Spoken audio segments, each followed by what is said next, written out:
family. My name is Jared Green, editor-at-large at Irrational Passions. I am here with Alex O'Neill, editor-in-chief at IrrationalPassions.com. This is a review discussion for Arcane's Deathloop. You may have heard of Arcane. They make games that everyone seems to hear about but never play. Mm. The industry folks call them rad and cool. I think Deathloop is a game that seems to be an experiment to try to break that curse for Arcane. And here, we're going to talk about whether that worked or not. Yeah, PlayStation's Microsoft's exclusive Deathloop. Yes, an awkward PlayStation exclusive that happened right before Arcane got bought by Microsoft, meaning that there's a small amount of the development window that was directly financed by Microsoft to make this game a console exclusive for PlayStation, which is hilarious. Yep. But what that also means is Dishonored 3 is an Xbox exclusive. Probably. If it even exists. Probably, yeah. Probably good for them because that means they don't have to worry about having to sell a lot anymore. They can kind of just make the games they want and get basically paid for. Yeah, I think part of my hope with Deathloop too was that it being kind of like not a launch game, but now that we're in the forever launch window of things, it is kind of like a launch window exclusive. And exclusives early on tend to just pick up a lot of steam, especially if we look back at the beginning of PS4 and how well exclusives started to take off from there. Especially the year after launch. Exactly. Like that whole that 12, 13, 14 month window where like it took a little bit to get the proof of concept games out there, but once it started happening, it's a really good argument for the system. Even like PS3 games that had missed their chance just because the PlayStation 3 was what it was, like The Last of Us. I feel their proof of concept sort of years were 2 or 3 years after launch. Yeah, exactly.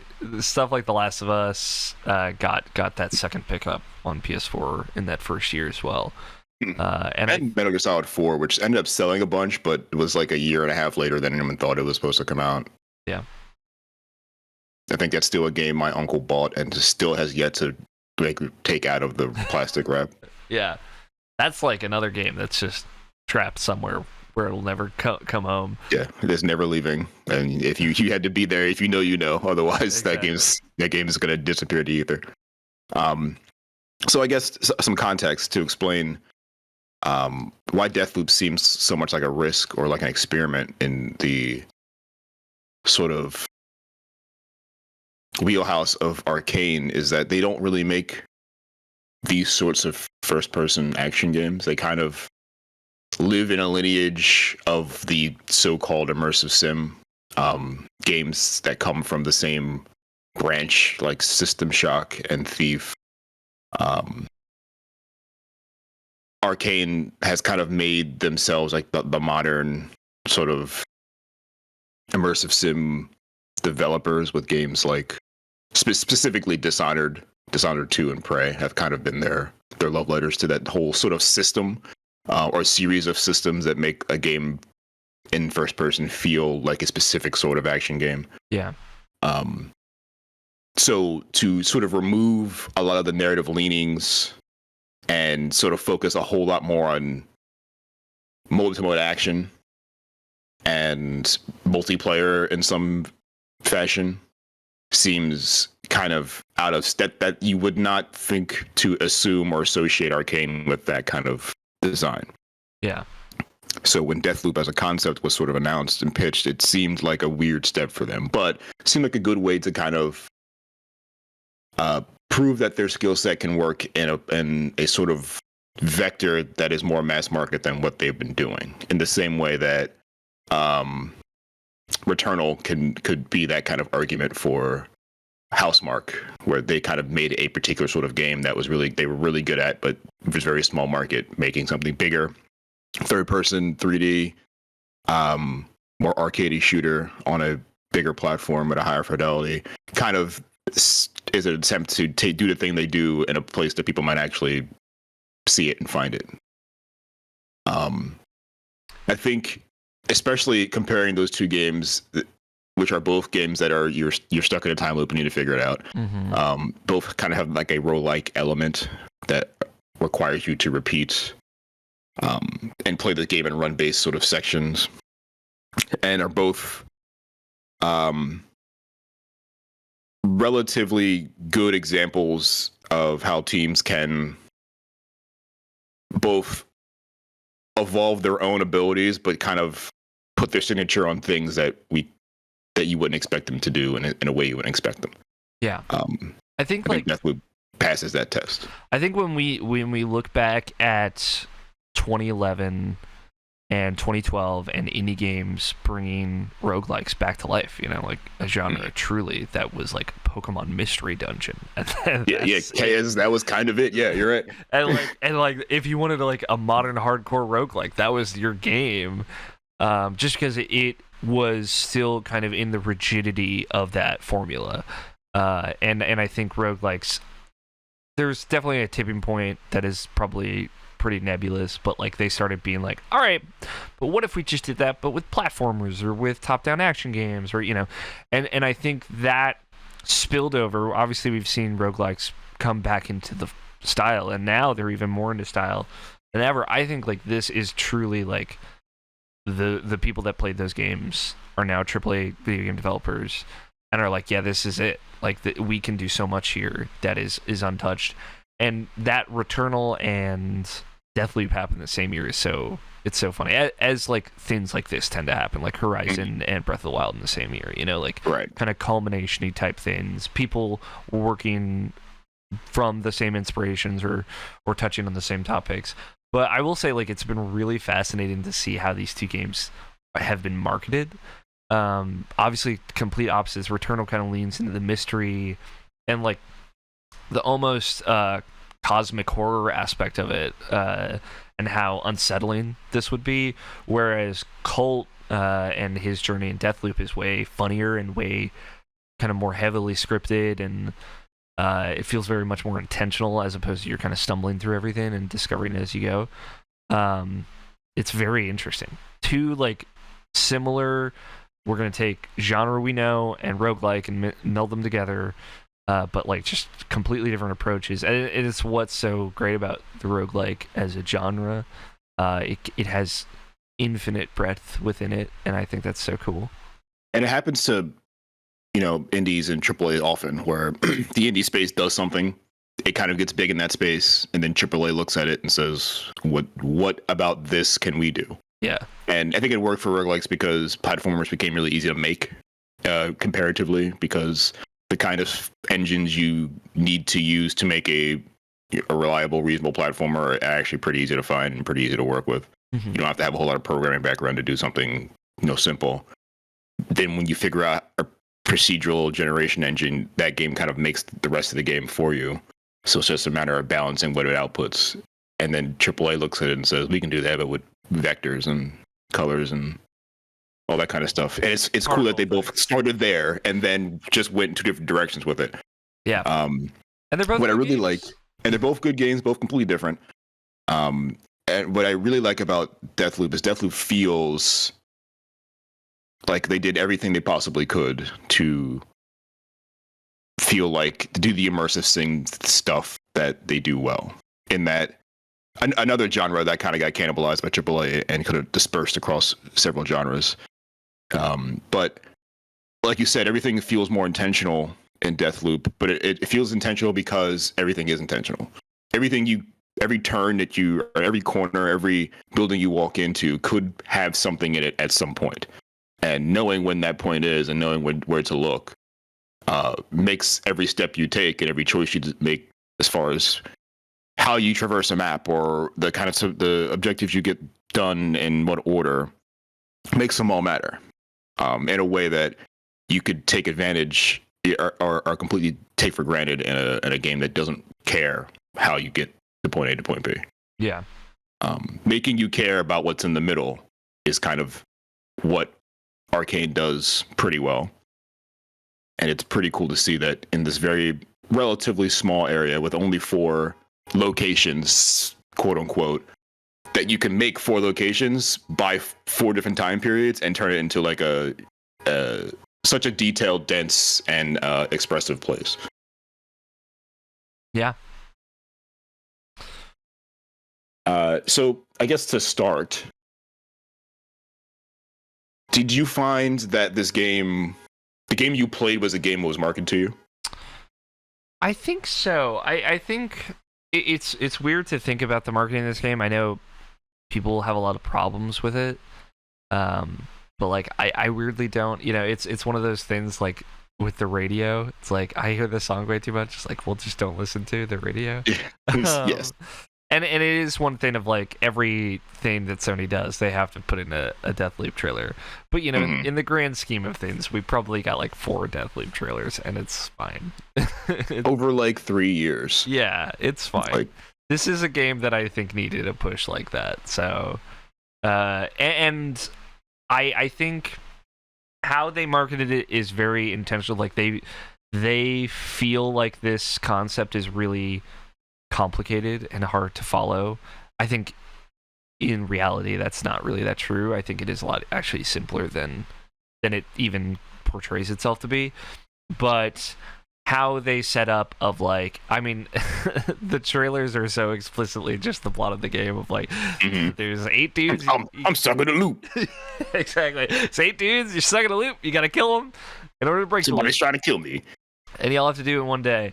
I think like the nuances, like how you infuse gear to have it reset with you, how you do the same thing to power up, so you start with power ups and whatnot. The kind of competitive aspect of the game, the protect the loot mode, where you get to play as Juliana and Hunt Colt. I think those nuances are kind of tricky to put in those trailers, and I think those were the things that they surprised me with the most. But yeah, I think this game really delivers on its concept, and I do think like that is for sure a for better and for worse thing. Like I definitely think it hurts this game a lot, and stops it from like hitting its greatness, because it almost and you know, I'm sure we'll get into it a bit more, but it feels like this game misses its potential in a lot of ways just because it is doing so many things at once. It is attempting to be so focused, but as a result, it kind of loses some of what makes it interesting, to some extent. Do you think that, because I kind of, by the end, kind of felt a bit of the same way. So I guess to the point of just like playing it, I found like the shooting, like the basic shooting and sort of some of the abilities felt pretty bog standard for like a action game in this generation. But I did also feel like a lot of that extra shit was kind of over designed. Yeah. Like the loot system kind of exists as a loot system and no more or less than that. To the point where it's almost like this could have just been weapons that you collect once and never have to recollect. Yeah, like it felt like if these were kind of deliberate rewards that are kind of more specific as opposed to a random drop, like it would have been probably more interesting to use, because like half the stuff was either, especially by the kind of last few runs. And keep in mind, I didn't like 100. I didn't do all the kind of extra stuff that you can do, so I feel like I did get through the game in a shorter time than, you know, not optimal, but pretty close. And I was getting so many repeats. Like so much of the perks that you get are just completely throwaway, and so much of the weapons that you start getting by the end are just the same weapons. I feel like by hour 3, I was done picking up stuff that was below like purple, like rarity. Because at this point, it's like none of that really matters. Yeah. I will find something better. I know I will, because I've found this multiple times. And they kind of have this resource that's supposed to squeeze you, make you make decisions, but those decisions stop mattering pretty early, because there are so many ways to dispatch or get past or sort of just overall like solve your problems that don't involve just shooting the person in front of you. Yeah. But if you do decide to shoot them in front of you, the stupid gun you have in your hand will work. Yeah. It'll work almost all the time. And there's nothing about that gun that won't work if you make it work. And generally, like, because each visionary is kind of tied to a power, an ability that you can get. They will have complementing equipment to that ability most of the time. So it's like, I really like Havoc, which is Fee, is that her name? It's Fiona, maybe. It's her ability, which just makes you like do more damage, take less damage, and then she also has like a really powerful shotgun, of course. And then you get that, and honestly, you're set. Especially if you get one of the upgrades, which is if you kill or find another Havoc slab, instead of getting Havoc again, you get some sort of upgrade that alters Havoc in some way. Like the one where the more damage you take, the more damage you do. So you can just scale, not infinitely, but instead of just doing a flat rate of more damage and having a flat rate of less, or taking less damage, you continually take less and less damage and continually do more and more damage. So if getting shot is your entire game plan, that game stops becoming a stealth game. You get her shotgun, which is very good at the thing you want to do, and that's not your game. That's not your design. I feel like everyone I've played this game relatively the same way, where they had the dash thing and the invisible thing. Got the shotgun from what's his name, who makes the game, Charlie, and they just use that forever. Yeah. And I like the concept of having all these choices, but I feel like unfortunately, the game itself does not make you make choices very often. Like, you can make one choice once, and that can be the game you play. And like, this is where, for me, like, it is this game sacrifices a lot in service of its concepts.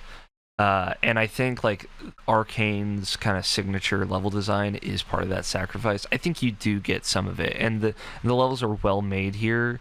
But part of the fun of Dishonored and Dishonored 2, and I assume Prey to some extent, is like every level is new and every level is challenging, and you have to figure it out as you go.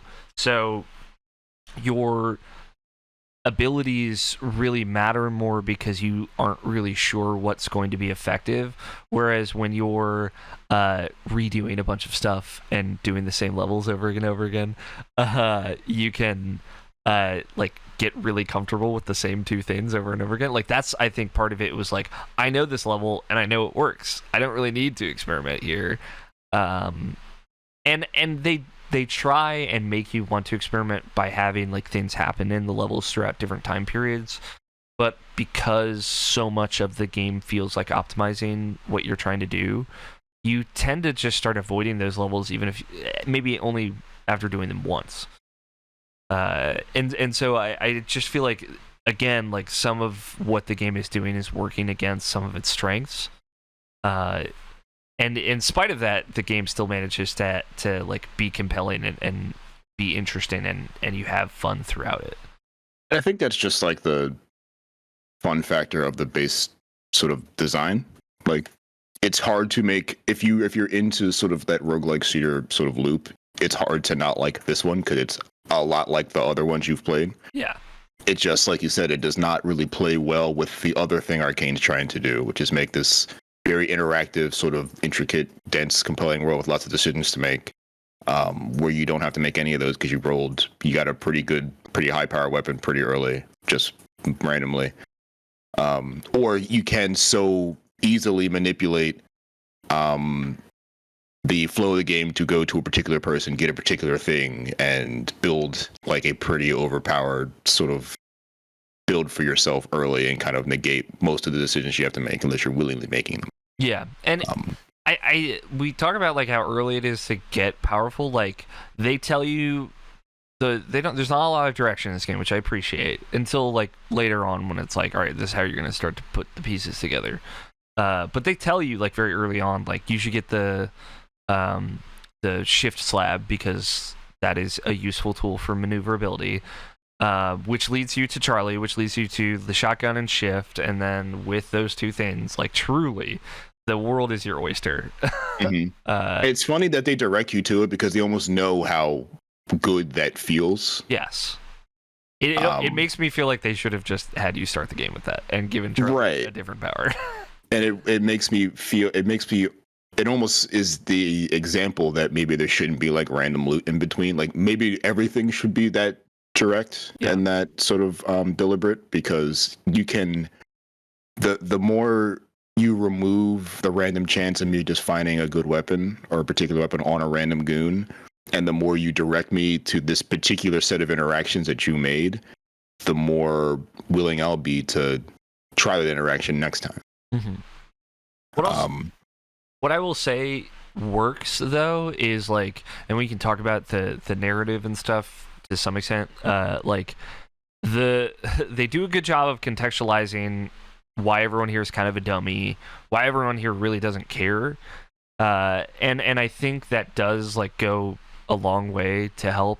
I think some folks have probably talked about how silly the AI in this game is and how not very good it is, which is funny because like Dishonored games have like pretty rough spots, especially like Dishonored 2, where the AI is like swarming against you. Not as like anything as crazy as I think you would want it to be for like an immersive sim where you're trying to be stealth mode. But I did appreciate that like they lean into the idea that this is kind of a playground for you and for them. So even though, you know, it's not like super inconvenient to mow down a bunch of dudes, they go out of their way to like put that in the context of the story to some extent. And it does make it everything feels kind of placed and contextual in that way. It does, and I think this is a good opportunity to sort of springboard into the story itself and like how the narrative kind of walks its way through all the gameplay. Because I think that is an interaction that Arcane does pretty well in this game specifically.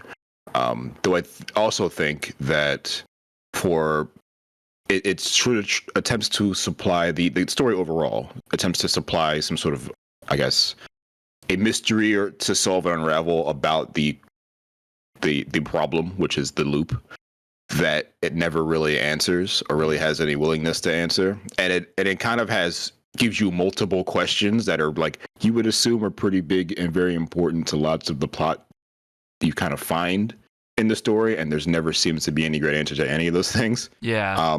Which plays directly in conflict with the fact that you kind of have a whole lot of fun doing the work while you're doing it. Yeah.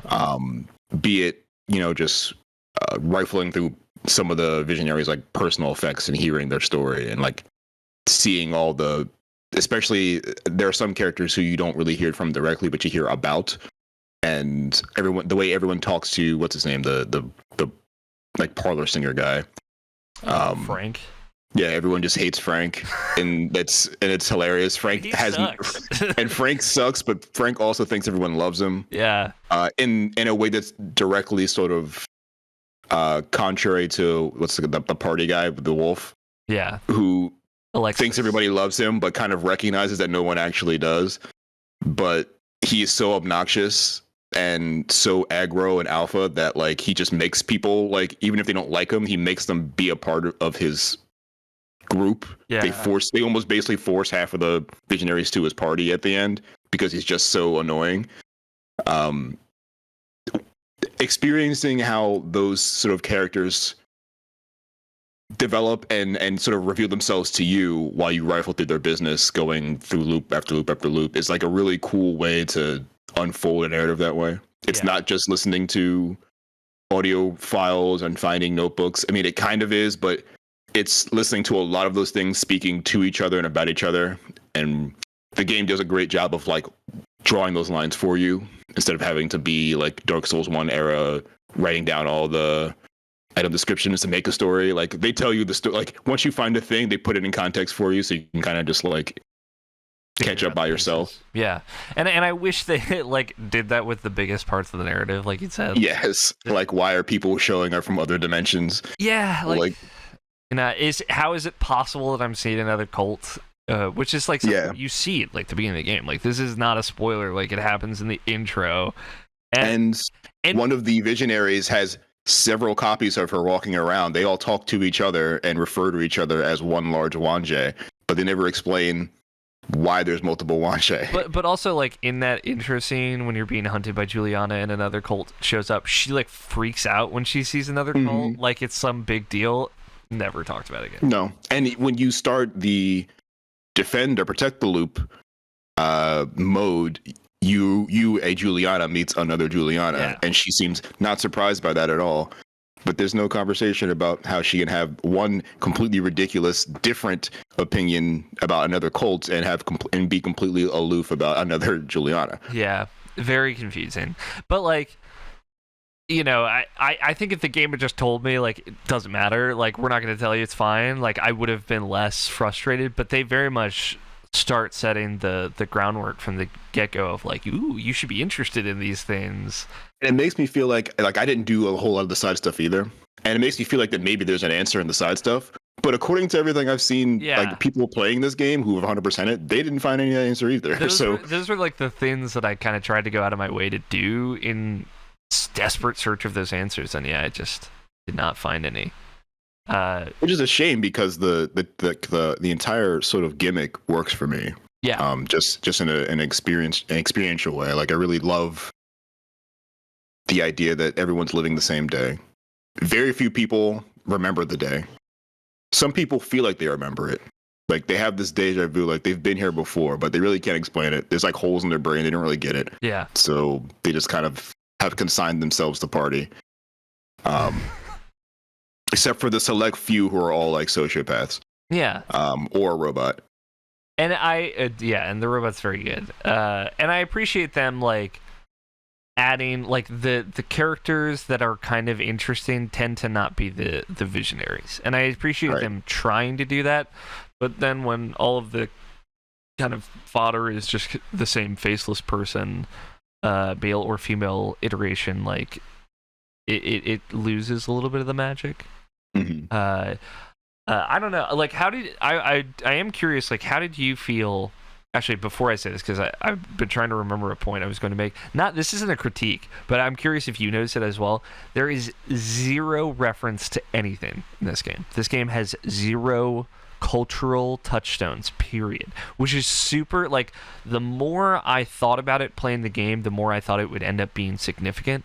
No references to an America, to countries, to names, to continents, to anything, period. Nothing specific. Yeah, there's lots of implication, but not any actual reference. Yeah, there's the Horizon Initiative, which is kind of like the research that came before. There's the military. Never there's no McDonald's in this universe. There's like truly, they reference a band that is like on the island at some point, but like again, this isn't a critique. It's just like really an observation. I have no idea how this whole game there is nothing, like we know nothing about anything in the world at all. And it's almost like the island itself has created its own culture because there was and whoever has ended up here brought the culture with them, but they're so far removed from that it's their own culture now. Yeah, that and me again mulling it over, playing the game, thinking like it's probably been like tens of thousands. Like, what if like we're in a bubble and the whole world is extinct? Like, there's so many possibilities in my head. Again, no answers, but like, I just thought that was so fascinating, especially like today in the modern pop culture universe that we live in now. It's just to have like truly, again, not even like referencing actual pop culture, but like like a burger store outside in the world. Like, there's no name, no pronouns, nothing. It's funny that you mentioned that now, because I literally just reviewed a game for Indie Game Website that is like the opposite of that. It's like a game that is maybe a post-apocalypse. Humans are like running like a labyrinth, almost like Death Race. It in and of itself is also like a roguelike sort of auto battler, and humans are like just stuck in a basement, kind of running into the floor endlessly, fighting like monsters and shit. But there's like constantly pop culture references, but you have no idea who these humans are, where they came from, why they're doing the thing they're doing actually. But every once in a while, there's a Harry Potter reference. And you're like, I don't get it. Why this reference right here doesn't actually matter. They're just throwing them in there because the player will get it. Not that they'll make sense in the world at all. Yeah, it's funny that Deathloop is the exact opposite. It's the exact opposite, and I think maybe like part of that is why I'm like, because like I know I'm gonna try. Been trying this whole time not to bring up Dishonored. It says number 2. The world building in Dishonored is just 10 out of 10. Like, there's these 4 islands. Like, you only ever go to 2 of them across the 2 games, and like you feel like you have such an understanding of the other ones, and like these different parts of the islands, and like these political figures or authors that you never meet, or scientists and stuff. Like, I really appreciate that, and it was just so interesting how this was truly the complete opposite approach. Like, they wanted no. I imagine it might have been because they didn't want the need to understand that narrative to like be tied to the investment that you have in this. I was just going to ask, do you think that's deliberate? Like, they spend so much time building a world in both other Dishonored and Prey, like building a context for these things to exist, and a time and a place, that they were like, what if the time and the place is the game? Yeah. And that's all you have to think about? Exactly. I think for sure it was deliberate, and I imagine it's them just trying to get out of their comfort zone, which a lot of Deathloop feels like. And it's just so interesting. It is such, like, so few video games do that now. So many games are about lore. I'm playing like the Trails of Cold Especially AAA. Like, I'm like, you can't play AAA game without knowing why this dude was born. Exactly. And, like, who his dad, whose mom and dad's name are, like what his blood type is. Like, the facts that we know about Colt at the end of this game are so short. Like, he was a military man, worked at a project, now he's here. Like, really, that's all we gotta know. Like, really, the only other fact is a spoiler twist that is supposed to kind of make you feel icky about the first 5 hours of the game. Yeah, exactly. And I think we should also talk about that. Yeah. I guess it's still narrative. I think what's a very big strength of this game is the dialogue. Everyone is written, especially the villains are written in such a way that they all feel different. When someone's talking about something, you kind of associate them with someone already. The way they interact with each other, I think, is hilarious. Yeah, because clearly none of them like each other, but they're all stuck here too. The interaction between Juliana and Colt is funny and weird, because besides the fact that they've been chasing each other, we have to assume for time immemorial. Yeah, years. And that's turned them both into weirdos. The fact that Colt knows nothing, your Colt knows nothing when you start, you have this one assumption about Juliana for a while. Like that, and they play this up like you're slowly gaining a relationship with the stranger who knows you, but you don't know her, and the playfulness turns into like a coy sort of shooter movie, bro cop flirting situation, and then she's like, "By the way, I'm your daughter," and he's like, "Fuck, that's weird." Yeah, and everyone just kind of hates it, and I don't know. I feel like Twitter is divided on how they feel about that particular situation. Yeah, I don't feel great about it. And I know Quinn Hoffman also did not love it. And like, I don't know. It's weird because like this game, kind of spoilers, I guess. I don't think anyone's gonna care about this one, but this game came out in such proximity to like 12 minutes that they're touching on like in like a weirdly incestuous base story. It is weird that there was a whole lot of incest in like a 2-month period. Yeah, it was a lot. So it's one of those factors that we can't control, but I think is relevant to the conversation because games critics love relevant to the reaction. To putting the time and place of people tweeting through it. Yeah, games critics love to have baggage. Yes, like we love to always hold on to what's going on. So. Yeah, I think like if it served more of like a purpose in the narrative, I would have been more into it. But like, they could have made me, because the idea is to like soften you to her by the end to give you a little bit more of a choice at the end. Again, kind of ending game choices that really only affect what end you get. Right. And I feel like you could have done that without having to do this. That's true, and I think that is my issue: is that it's for no reason except to exclusively troll you. It's to manipulate the player, which is like, I get it. It can be fun sometimes, would you kindly? Right. But it can also be just kind of lame, and I think it just ends up being a little lame here. And I feel like I ultimately agree, but what I also wasn't like disturbed by it. I thought it was funny but useless. Funny, and but I think useless. it's ultimately really it's here to disturb people who see a character like a male or a female character there or any gender that they're attracted to. Two people talk to each other nicely and just immediately have to ship them. This is trolling them specifically, which feels a little mean spirited, but I'm also a little mean spirited. So this seems like a move made for me. But also, it was a thing that was super weird for 10 minutes for me, and I kind of forgot about, which is why I'm actually upset about it, because that should have been something that meant something. Yeah, it should have mattered, and really all it matters is to like make you second guess a single moment. Right. And make you second guess any attachment you had to these characters prior. Like, if you wanted to invest yourself in the romantic relationship between these two characters, you feel like an idiot for doing so. I think there is definitely room to be critical, and I think to have satire on the fact that a male protagonist and a female protagonist can't be in the same game without having some kind of sexual tension.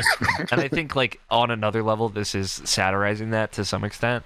But like we've got to move on from that, you know? Yes.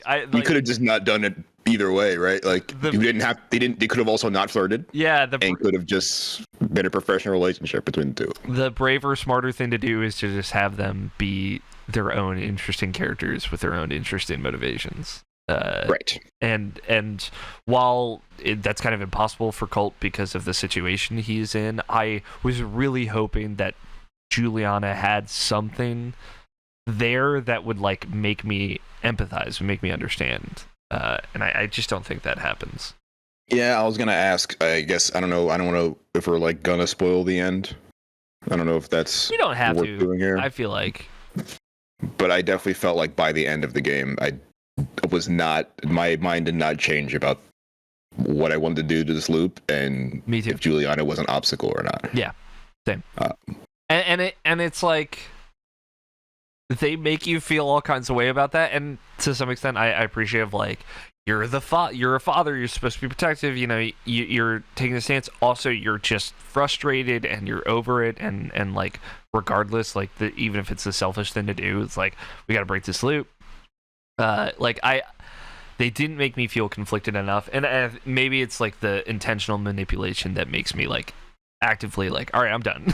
like no, we're finishing this. No more tricks, no more games. There's so many tricks and traps and treats and whatnot, you know, like I'm so in Colt's head, I'm like, I'm fucking over it. Yeah, like if you're trying to put yourself in Colt's shoes, like he can't trust any information he has. Like exactly. He has no idea what's going on. And also they make no effort really outside of that to like further even contextualize or try to add some sort of layer to the potential relationship they could have. Like the first time they really confront you with the idea that like you and Juliana could maybe figure out a way to make this work together. Never really comes up until like almost close to the end. Like you never put in a situation where you consider yourself her father outside of her telling you the one time. Like there's no fatherly things you're doing. Exactly. And you know, abandonment issues and whatnot are serious, but I feel like that by just saying that they're there and not really talking about why they happened or address like having that important conversation, like you kind of undermine those same issues. Here's how, Jarrett, I got it. Like this is how they would have. All right, fantasy book me this. This is, if they did this, it would have been incredible. If you do, you know, you have your ending, you choose what kind of side you want to end on to break the loop or protect the loop. If you had chosen the other side than what we had, you unlock co-op mode and you get to play with your friend. Like straight up, something like that is like so mechanical. It is like a new option on the menu, like something like that, where you get to now play with your friend and approach things from two angles. 10 out of 10. Especially since they've kind of already made a version of that game already. You just have to kind of figure out a way to put two people in it. Yeah. Or three people in it, I guess. But I mean, they did, because in this game, Juliana comes and hunts you. Right. So yeah, if you can figure out a way for a team of Cole and Juliana versus another Juliana from like other dimension, because those exist, has to hunt both of you. like now you've changed this game again and added another layer. That makes it super weird. That's their game that comes out next year, though. Yeah, that's the DLC. Which is funny because this game is full of things that they just kind of put there and let you decide whether you're going to interact with it or not. Mm-hmm. They don't necessarily care if you see it. Like this would be another one of those things, and be straight up in their wheelhouse of being confident in their content in a way that they don't feel a need to force you to it and force you to explore it. That'd be a way better reward for a lot of that, where I found some of the side stuff that exists in the game is like the rewards are so like lackluster besides the experience of doing it that you're like, I'm not even really don't want to do it. Yeah, it's a unique gun, right? It's like some exotic gun, an exotic weapon drop in Destiny.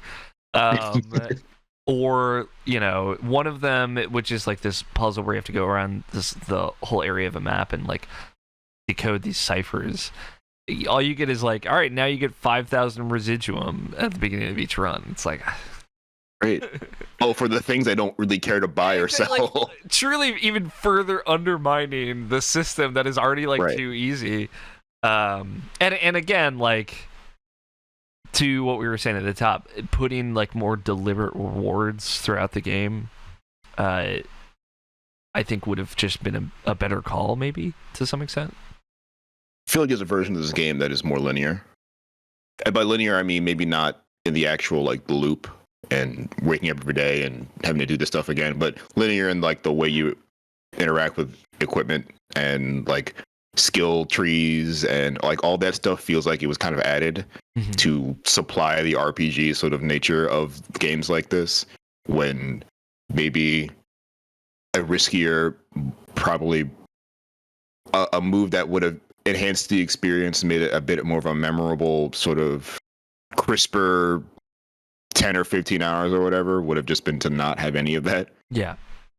Because no one's going to remember this game for the tokens or the residual or the guns necessarily.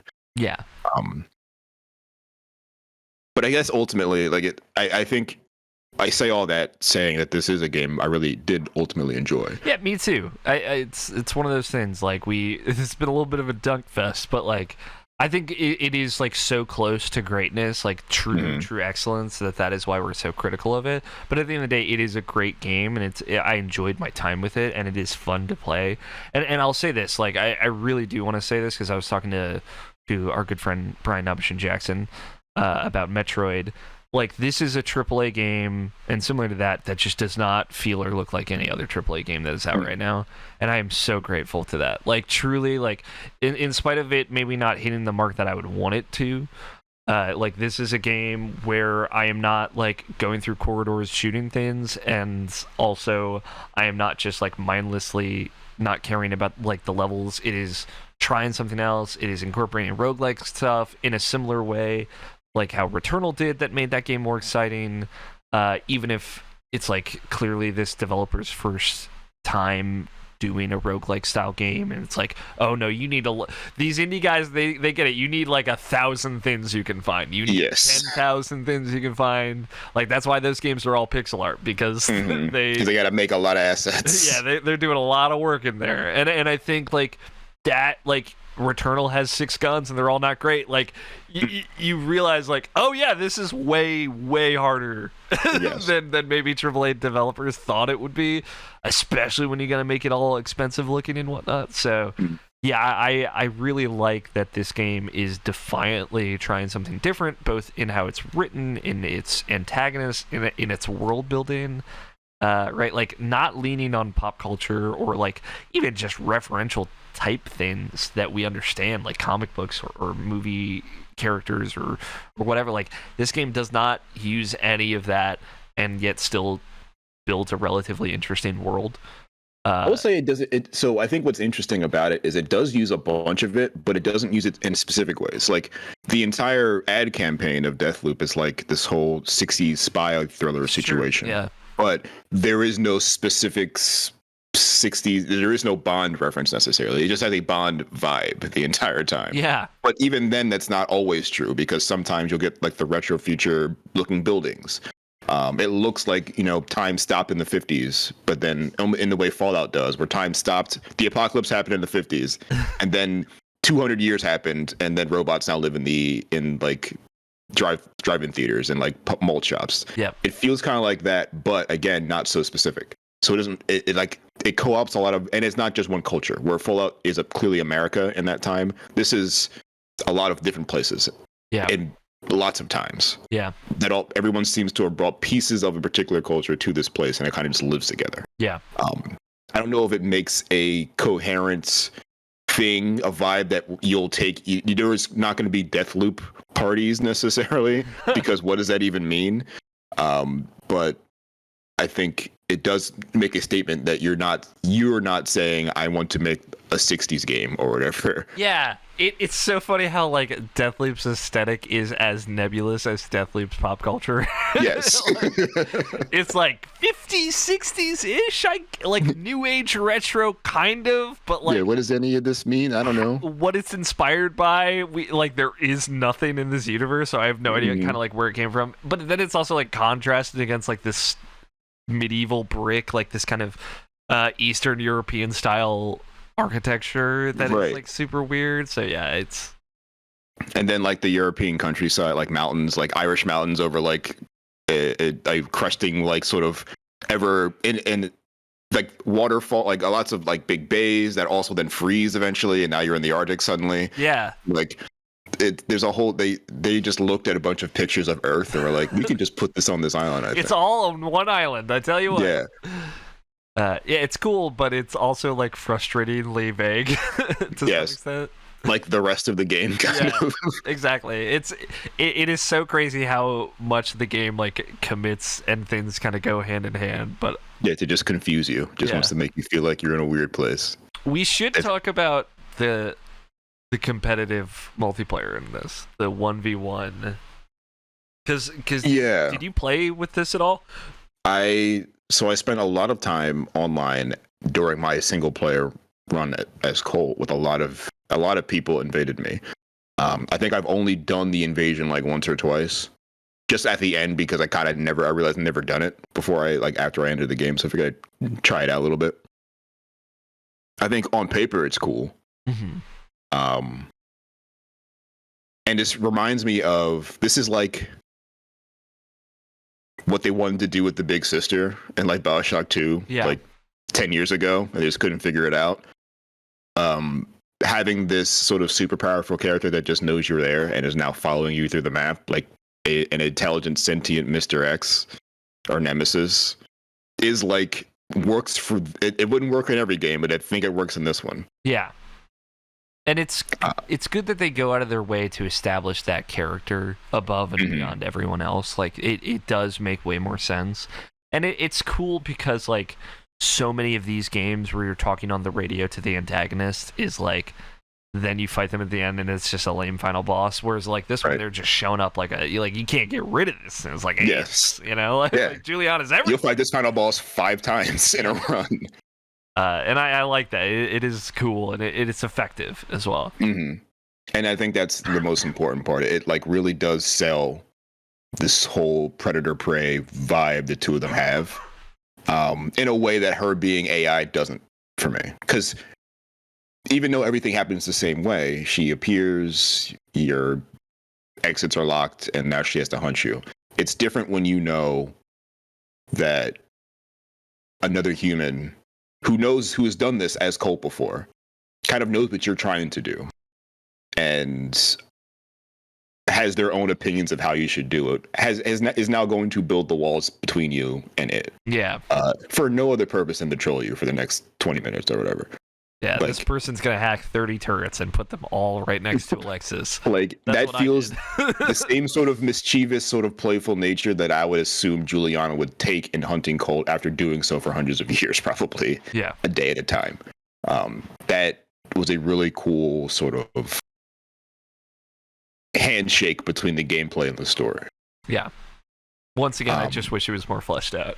Yes. And another thing that I wish felt bigger or made more sense, which is the story of this game, in my opinion. It's a game I inextricably really like.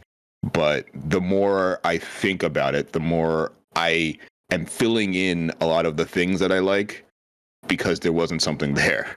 It is greater than the sum of its parts for sure, like as a whole, but like it does have a great amount of problems within those pieces that should. And I think if you're a person who doesn't need everything, it doesn't need answers necessarily. You're okay with letting a thing just be a thing, and just kind of want to play the game as it is for 10 hours. You really can't miss with this game. Just, if you're looking for something to absorb you like any other arcane game, then I have bad news for you.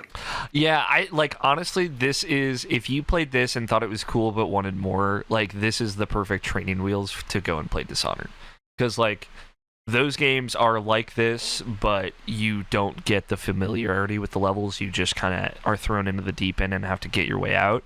And this lets you experiment and play around and know and learn how level design kind of works and how they want you to approach things, or at least the lanes by which that they will allow you to approach.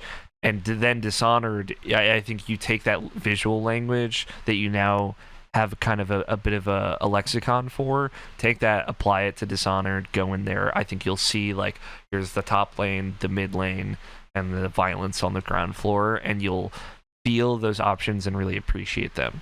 So yeah, if this resonated with people and they want more, like please go play Dishonored 2 and Prey. Like please.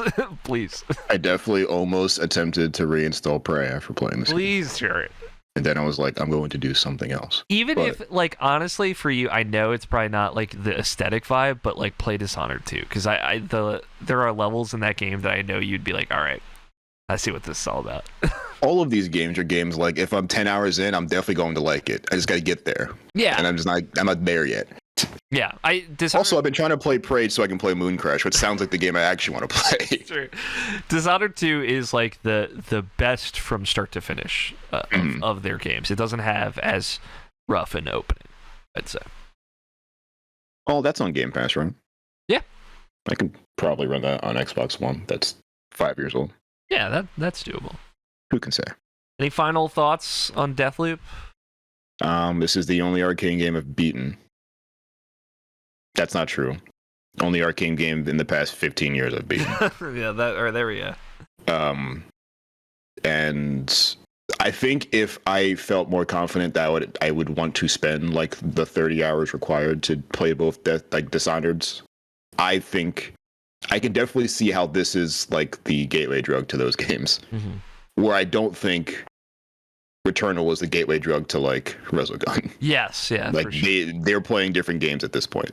But this feels a whole lot like them trying to show you what is good about the rest of these games in a format that anybody can pick up and play and enjoy. Yeah. And that speaks volumes to the ability for a AAA studio to find the flexibility and sort of the dexterity to be them in any place, in any genre, in any form. I feel like lots of you really only see that in like port studios who can do anything. Like Bluepoint can do anything. But the irony of that is like we don't actually know if Bluepoint could make a game by themselves. Like could they develop their own thing? We might find out soon, They can redevelop anything you made, but can they develop something they want? Yeah. So this is whenever you see a developer you like get bought up by something big and are worried about their future, I think fair, yeah. A, but B, with enough rope and if they're talented, they can satisfy everyone. And I think this game, though not the 10 out of 10 for me, I think it fills that role. I think everybody could come to this game and take something from it. Yeah, I think this is definitely their most approachable game, weirdly enough. And part of like our criticisms kind of lend to that. Like this isn't going to overwhelm everybody, for better and for worse. And it works mostly in this game's favor, and I think like for folks like us that really wanted more, it can work against you. But like sitting here playing this, like ultimately it is It's fun. It is a first-person game that really knows and understands movement, of which there are not nearly enough still. Yes. And it is so cool to like truly still feel the BioShock vibe in a video game in 2021. I know like some people might get frustrated by that, but like to see that that game is still inspiring video games and System Shock, obviously, but BioShock's my touchstone. To see that still represented today as like a different kind of thing, doing different stuff, with black characters at the center of it, which is always something that I'm very happy with. Like, it's part of like my frustration with where the characters go is like finally we get a game with two like people of color at the center of it, on the cover in like this who the story swirls around and the story good, and they're like well acted, and then like, oh, I'm your dad. It's like, yeah, the only two black characters in this world are related, yeah, obviously. Like, why? Of course they're related. Like, what a black stereotype thing to do. It's so frustrating. But in spite of that, like, this game is still like really fun. It's just fun and it's funny.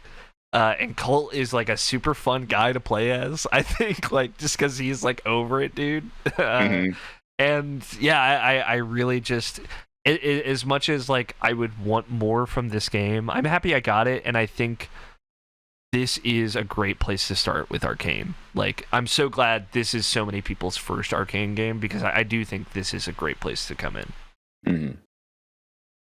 Well, you heard it here first, ladies and gentlemen. You heard it here 34th. yeah, really. Halfway through October. The definitive opinion on It's a great conversation, though, so whatever. The nerds can deal with it. Yeah, for some reason, if you didn't read the other 45 reviews on Metacritic and you needed the first opinion, this is the one. Thanks for joining me. Yeah, Jared, thanks for hanging out. For watchers and listeners, if you want to follow us for more sweet opinions on games a couple months late, hit Alex on Twitter, Alfighter27, me on Twitter, at Jarrett John.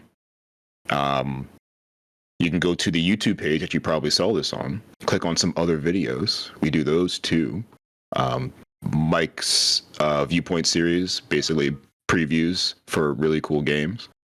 Other review discussions like this, more fleshed out, well-written, well-edited, full video reviews also there. Archived streams, archived Irrational Passions podcast episodes. It's really everything you could ever want on the internet. I'd say like two things that'll probably be in close proximity to this, hopefully, in an ideal world. One, if all goes according to plan, myself and Moises Tavares sit down and we're going to talk about Metroid Dread.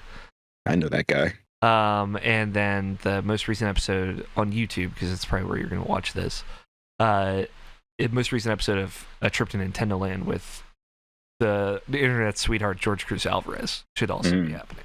Where we're going to just talk about Sora and Smash Brothers for 45 young baby child George Cruz Alvarez. Sweet baby. The future next class of the Game Awards. 100%. George Cruz even if it doesn't happen, I'm writing him in. Exactly. Even if it doesn't happen, I'm going to be like the 51 members of the Game Awards next class, including George Cruz, the definitive cut, the director's cut. The director's cut, the Hideo Kojima director's cut. The Keighley Kojima director's cut of the Game Awards list. Yeah. So go check those out.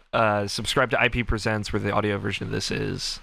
Because I sat and talked to Nabashin about Metroid there. That will hopefully be out around this time as well. Also, arguably a good game. Arguably, some might say. A good game. Mm-hmm. Cool. That's it. Go home.